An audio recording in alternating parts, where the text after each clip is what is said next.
The snow rests pale on the naked metal of the shacks around me. The pastel paint stripped away in ugly patches. The rusted iron underneath leers orangish red at my intrusion, like 1,000 fiery eyes set in the suffocating whiteness that is all around me. There is no one here in this deserted little village. This island is an endless sea of ice and capricious cold. There is nothing else for miles, it seems. I am waiting alone here.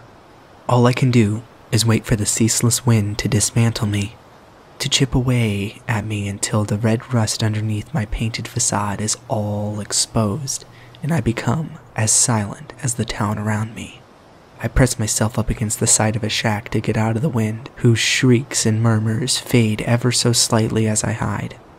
I slowly ease myself onto the porcelain white ground and draw my knees to my chest to protect the waning heat in my core from the lashes of the cold.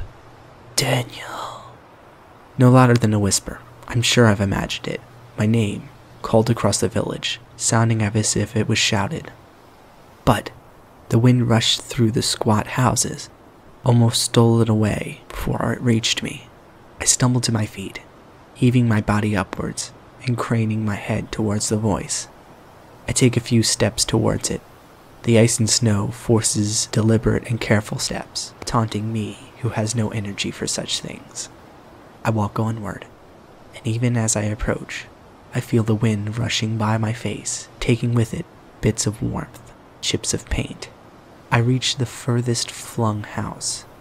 There is no one here.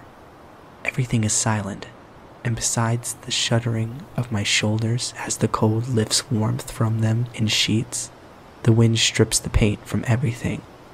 I am raw, red, rusty. The orangish red eyes grow wider, amazed that I persist in moving amongst them. Daniel. Again, the voice calls, no louder than before. I might have missed it in the din of shrieks and murmurs. This time, I thought, the voice comes from behind me on the other side of the village, back where I was. My eyes water as the wind tries to pry them out.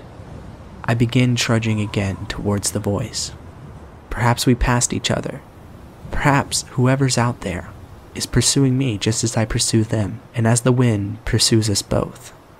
I march in loose, fumbling steps towards the voice.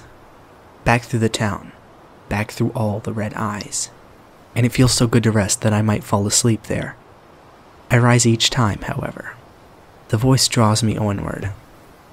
I reach the other end of the village, looking out into the stormy sea of ice on all sides of the little island of paint and bleary red eyes. There's no one here but me. Daniel. The voice calls again with muffled insistence, no closer than ever. Somehow, now from the opposite side of all the decrepit shacks, it beckons me. I turn to it, but I can't face those eyes again. I'm so very cold, and it feels so good to rest.